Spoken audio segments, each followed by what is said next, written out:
Welcome to another Town Hall Thursdays with me, Darryl W. Perry.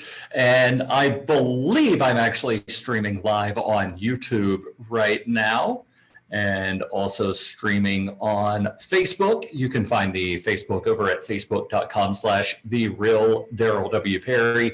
YouTube can be found at darrylwperry.com/YouTube. And of course, also live on Zoom. I will be monitoring the Zoom chat for questions. So if you do have questions, head over to darrylwperry.com/Zoom.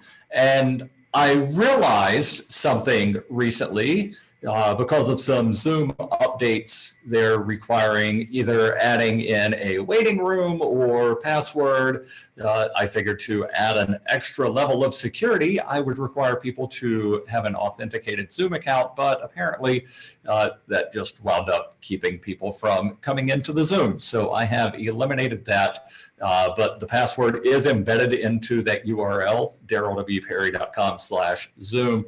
And again, that's where I'll monitor questions. Of course, you are free to watch the YouTube, watch the Facebook, chat amongst yourselves in the comment sections of either. I do want to talk about the New Hampshire Laurie List and also talk about the upcoming election and some of the options that you have, because, well, a lot of people might still not be aware that everybody in New Hampshire this year can vote via absentee ballot. Even if you're currently not registered, you can request a voter registration packet via mail, or you can fax that form in, or you can, I believe the instructions also say that you can request that via email. So there are a lot of different options that normally are not available to voters of New Hampshire. But if you go to darrylwperry.com/vote, I've made it very easy for you to find all of the different forms that you would need, as well as the contact info for your city or town clerk, where it's a PDF. You download the entire thing. All of these forms are also on the Secretary of State's website, but that website is not exactly the easiest thing to navigate. So I have all of that, again, darrylwperry.com/vote. And of course, we still need candidate petitions, although hopefully the court does wind up ruling in our favor when we go to court next week. That court hearing is Wednesday, so less than 1 week away, Wednesday, July 22nd. It will be, and I believe that this is actually good news for the Libertarian Party and myself as one of the named plaintiffs and the gubernatorial candidate for the Libertarians. That case will be heard via Zoom meeting. So I think it's going to be very difficult for the attorney for the governor and secretary of state to wind up arguing that we should be out collecting petitions when it's not even safe to meet in court for the hearing on the case. And of course, the CDC social distancing guidelines are still in place. The safer at home order is still in place. So, even according to the governor, it's not safe to resume normal activities. But the lawyer for the governor is trying to say that we should be resuming normal activities. So let's go ahead and get into discussion of the Laurie List. And again, if you have questions, darrylwperry.com/Zoom is where I'll be monitoring that chat. We'll go at least 30 minutes today, as I don't have a guest with me. Next week, I'll actually be joined by a couple of Black Lives Matter activists. I'm not sure what the actual titles are for the two individuals that are joining me, but a representative from Black Lives Matter Manchester and Black Lives Matter Nashua will be joining me. So 2 guests next week to discuss Black Lives Matter, the state of racism in New Hampshire, systemic racism within the criminal justice system, etc. And in 2 weeks, I have Dr. Joe Jorgensen, the Libertarian presidential nominee, joining me. And then later in August, I have Spike Cohen, the vice presidential nominee for the Libertarians, joining me. And I'll have other statewide Libertarian candidates joining me throughout August, September, and hopefully into October, though in October, depending on whether or not I'm in any gubernatorial debates, if there are any gubernatorial debates,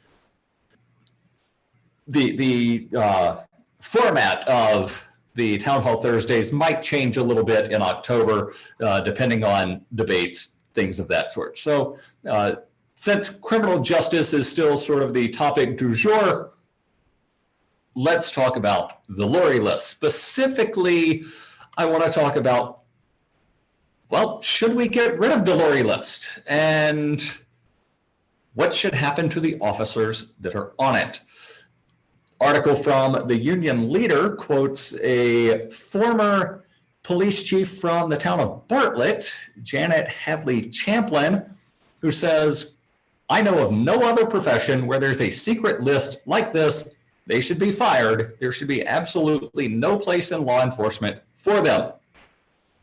Unfortunately, she also said that the Laurie List should be eliminated, which I guess if you fire everyone that's on the list, you have no need to have the list, but how do you know who to fire if you don't have a list to put them on? I think that the Laurie List should stick around. Again, I do think that, and I was just informed that the Facebook live stream has stopped, so let me try to figure out, I'm not sure what's going on there. It shows that it's still going. I don't know if it's because I started a YouTube and Zoom can only handle one live stream at a time. I might just have to stick to streaming to Facebook and then just upload to YouTube later. In either case, I'm going to have to upload somewhere later. So thank you for the note on the Facebook live stream. While I'm on this diversion, can you check the YouTube for me? DarrylWPerry.com/YouTube.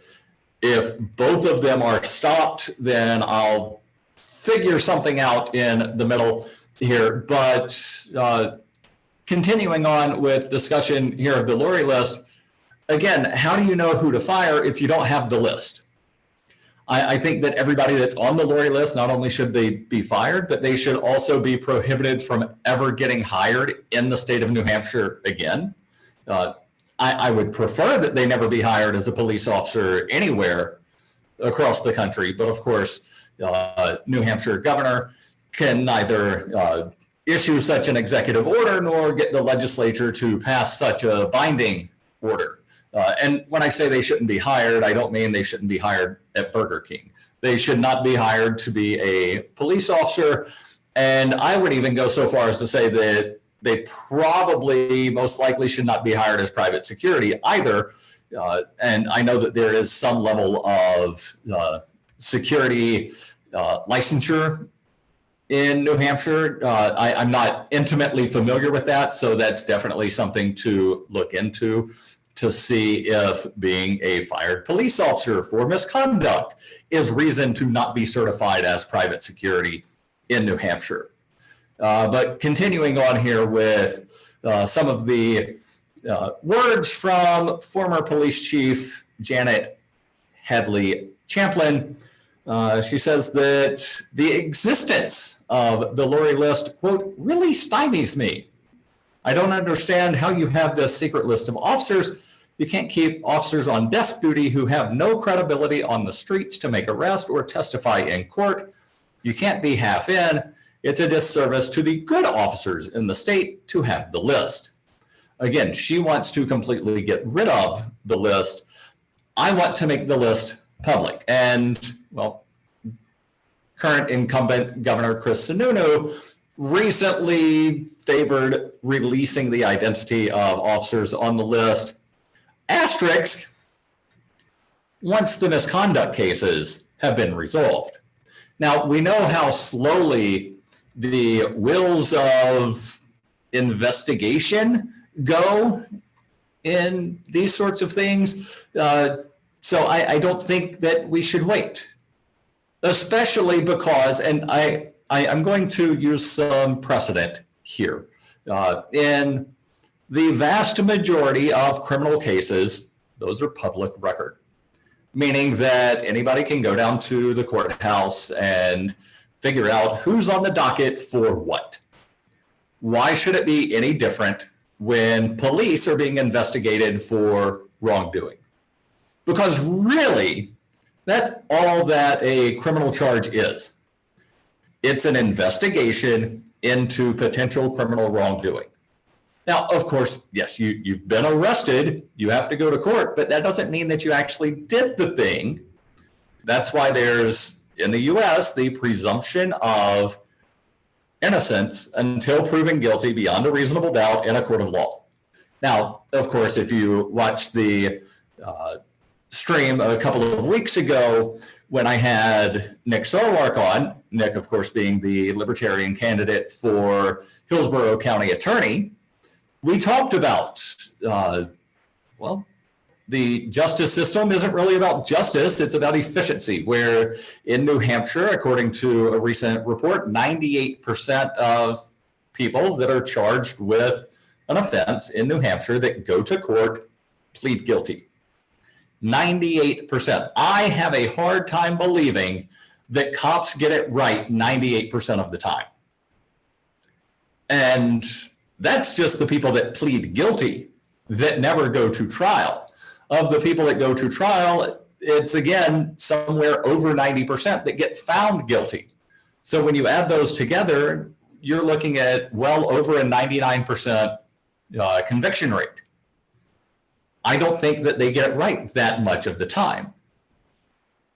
But yet, everybody that is charged with anything, it's public record. Why should it be any different when police officers are being investigated for misconduct?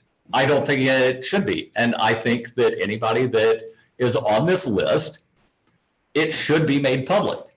Now, if you want to say, and I'm not in favor of this, but if you want to say that the list should only have people who have been found to have, been involved in misconduct, that's a completely separate list.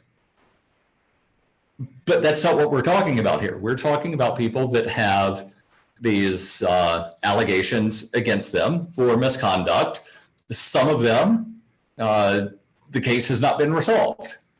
There are a very small handful, and we know this through some public records requests that the union leader and the ACLU have been involved with, where there's been a small handful of people who have successfully had their names removed from the Laurie List. But we, as far as I know, we don't know the identities of the people that have been removed from the Laurie List.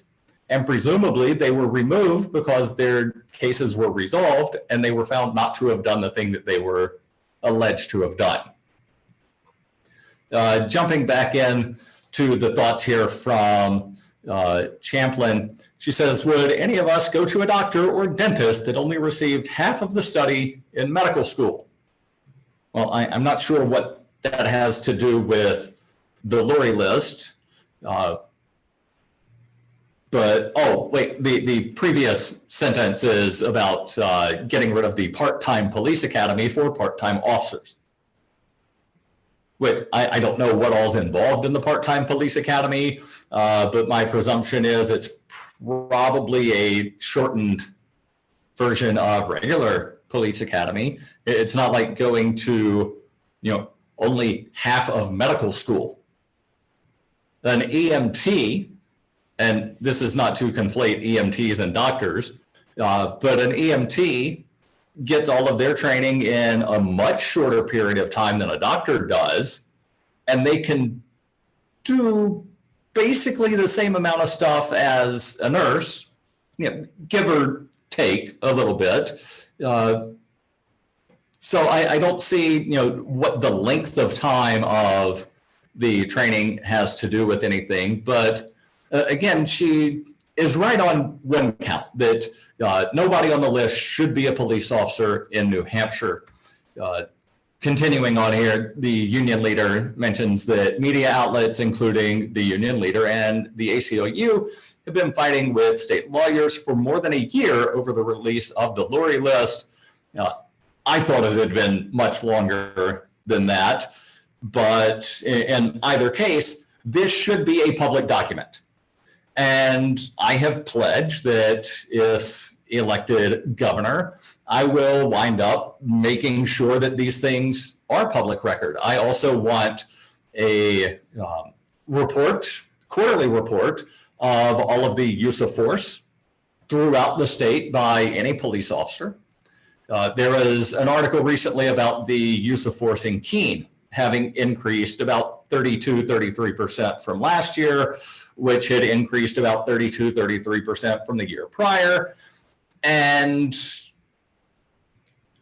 there was sort of a question in the article of what's causing this. Is it actually an increase in use of force, or is it an increase in proper reporting of use of force? And until we have mandatory reporting of use of force throughout the state, we're not going to know that. And until we require all of these reports on use of force be compiled in a single place, we're not going to know that. Until these are public records that anybody can look at, we're not going to know. It's just going to continue to be this guessing game of, well, how much force is being used? Did any officer, the supposed good cops, did any of them try to stop the use of force? And right now there's no obligation in New Hampshire that an officer who witnesses another officer using force intervene to stop the use of force. There are a couple of cities and towns throughout New Hampshire that do require the attempts to de-escalate before using force.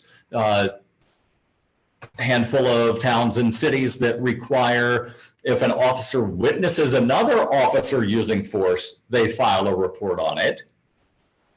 But again, there's not this across the board mandate that every act of use of force be reported, that de-escalation techniques be used first, that shooting only happens after all other non-deadly, non-lethal uses of force happen, again, with the very first thing being attempt to de-escalate.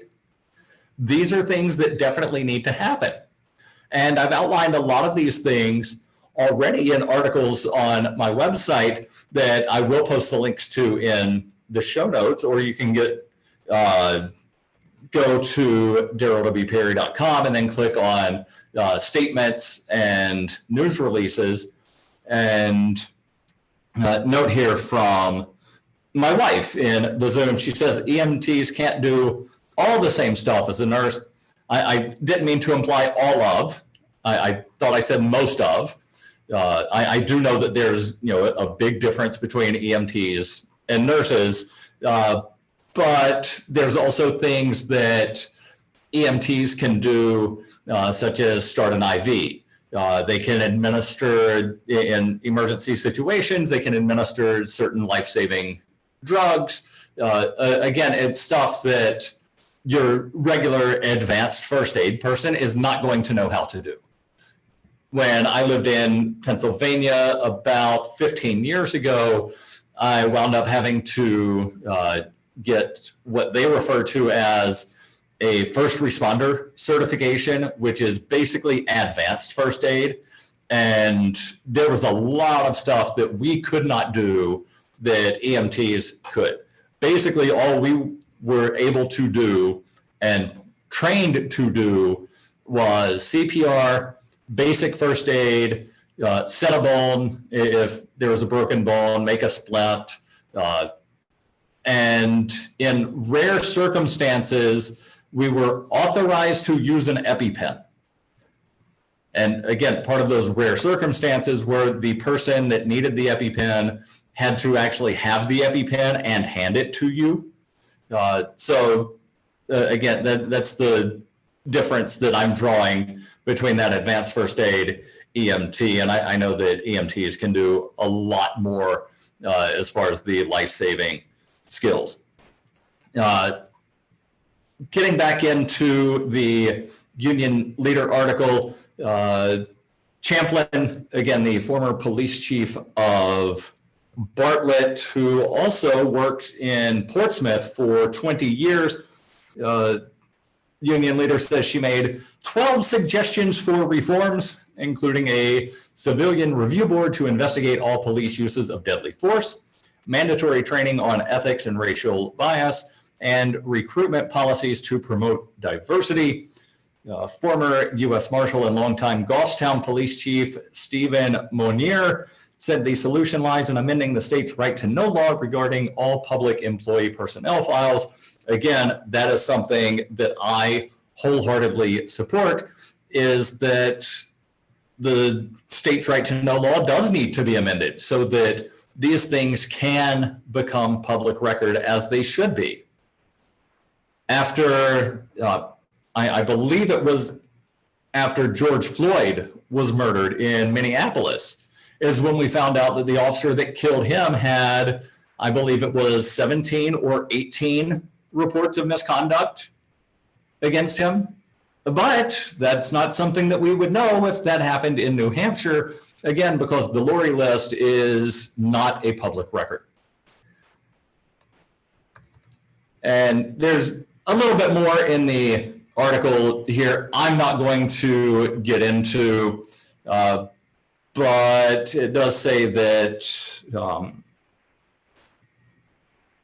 I thought there was a quote here from the Attorney General not giving comment, but he did give some kind of comment, but it's fairly lengthy and broken down into like 5 different paragraphs, split up a little bit. There is, of course, the commission that was created earlier this year. I am not seeing the name. They do refer to the commission in here, but I'm not seeing the name off the top of, or easily findable in the article, but there was the commission that was created for looking into some of the things that could possibly be modified in law enforcement. One of the public members, former liquor enforcer, former cop. So that there were 2 public members. One of them was essentially police. The other was is one of the people that will be joining me next week, Ronell Sheila from Black Lives Matter Manchester. So again, I do urge you to join me next week for that conversation with Black Lives Matter Manchester, Black Lives Matter Nashua. And of course, I do have the open letter to Black Lives Matter Nashua, where several weeks ago they issued what they refer to as 7 demands from all of the gubernatorial candidates. And as far as I know, myself, the 2 Democrats and Chris Sununu did respond. And someone on Twitter said that I gave a much more detailed response than any of the other candidates. So I'll take that as a victory. And also there were a couple of people that weren't happy with my letter to Black Lives Matter Nashua saying, yes, we do need to change some things. There is systemic racism and things need to change. There were people not happy about that. I got an email from someone saying that because of my letter to Black Lives Matter Nashua, he would not be voting for me. I have thought about responding, but I'm just going to let it go. I figure that it's not worth the effort to respond to. But again, there are a lot of people that they're always going to find a reason not to vote for the Libertarian. Just like when Joe Jorgensen tweeted out last weekend, it's not enough to be just opposed to racism. You must be actively anti-racist. And Libertarian Twitter just went crazy. I use air quotes there. And post on Zoom says, okay, boomer, just takes seconds and is a great response. Presumably in reference to how I should respond to the guy saying he's not going to vote for me because I believe Black Lives Matter. But the a lot of supposed libertarians that are basically right-wingers, they just went crazy talking about how they weren't going to vote for Jo Jorgensen because she believes that people need to be actively anti-racist. And of course, Austin Peterson, former Libertarian presidential candidate, turned Republican U.S. Senate candidate in Missouri, posted something saying that anti-racist means anti-white and anti-capitalist. Not sure where he got that, but as the wife says, okay, boomer. Even though he's younger than me, that's definitely a boomer response, right? Of, I can just be passively anti-racist. No, if you're just sitting there passively opposing racism, as in you just think that racism is bad, but you don't do anything to try to stop racism, then you're really no different than the people that are, well, you are slightly different from the people that are actively being racist in that you're not doing anything to counter the racism. Question real quick, and then we'll try to wrap up here. Question from Facebook. How come COVID prevents you from petitioning, but not from having an in-person convention? People bringing people in from out of state to a state where it's far worse than New Hampshire. Yeah, that's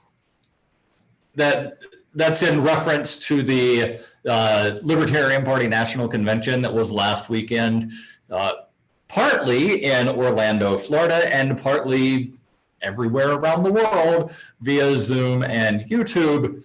And I thought that it was very bad precedent to have that in-person convention, especially considering that the Libertarian Party is currently in court in several states arguing that it's unsafe for our people to be petitioning. The Secretary of State and the Attorney General in New Hampshire have said that they can't guarantee that it's going to be safe to actually vote in person in September and November, which is why they're extending or expanding the definition of disability to mean concerns over COVID-19. And again, darrylwperry.com/vote is where you can get the forms to request that absentee ballot. You can also request the absentee voter registration forms. So yeah, I do think that it's bad precedent, and I would not say that it was safe to have that in-person convention. There was the claim that the hotel was going to be enforcing a mask requirement, but what I saw on YouTube, there were a lot of people not wearing masks. I hope that nobody winds up getting really sick from that, but based on the numbers, there were twice as many people at the convention center in Orlando for the Libertarian Convention than were at the super spreader event in Massachusetts in, I forget if it was late February or early March. So statistically speaking, there are going to be some people that wind up with COVID-19. There are going to be some people that end up in the ICU. There's probably going to be at least one or two of the people that were in Orlando. And again, I hope this doesn't happen, but statistically speaking, there are going to be a couple of libertarians that went to that convention that wind up dying. Continuing on, question from Matt Chalco, are you on the ballot? Not yet. Again, we do have the court case next week where hopefully we wind up getting petitioning relief, which could either be a complete waiver of petitioning requirements because we have been successful in years past. And that's actually part of what the state is arguing is, well, the libertarians have been successful in years past, so therefore they should be able to be successful this time too. Well, we're arguing, yes, we have been successful in years past. Therefore, because of the extenuating circumstances, because of a global pandemic and the CDC still issuing the social distancing guidelines and suggesting people wear masks, and we actually had the cops called on one of our petitioners a few days ago. So people are still scared of taking pens from people, grabbing clipboards, signing things. So yeah, there are concerns here. And I do believe that we should be successful either at getting them completely waived or getting the petition number reduced by the number of days that we basically wound up just not being able to petition because of the stay-at-home order. So we should get at least a 40% reduction, if not a complete waiver of petitioning requirements. Final question is statement: the fact that most libertarians are antisocial nerds who spend all day at home on their computers instead of interacting with people and catching diseases may save us because no one who went had it. Well, that's a good point, but that doesn't mean that they didn't wind up catching it from an asymptomatic traveler on an airplane. They probably shared a bus or a taxi, or well, they probably didn't share a taxi unless it was with somebody else that they know. But if they got on a bus, got on, say, a tram from, I'm not sure which airports people were passing through, but they definitely encountered other people between the time they left their house and walked into the convention center and then didn't wear a mask the whole time they were there. Final question: can you please bring home pancake breakfast? Yes, I can. Since your questions always come from Facebook, maybe you should do future events as a Facebook live stream instead of Zoom and then upload to YouTube later. Yeah, I might just do that. I might just do that. I know that when I have the guest, it's easier for them to connect with me through the Zoom, which is why I do like having the Zoom as the starting point. But yeah, I could probably just monitor the Facebook comments, although that's not always the easiest thing to do. But yeah, it's definitely something to consider, something to look at. And remember, I'll be back next week with, again, 2 members of Black Lives Matter, one from Black Lives Matter Manchester, one from Black Lives Matter Nashua. And in 2 weeks, I'm joined by Dr. Joe Jorgensen. And in the meantime, if you can support the campaign, please head over to darrylwperry.com/donate. And I'm looking to hopefully wind up getting either some billboards or advertise at some of the bus stations. There's one that I'm looking at that's right outside of City Hall that definitely gets a lot of foot traffic on the main street in Manchester. So definitely looking at possibly doing that. So if you can help, darrylwperry.com/donate, and I'll see you next week.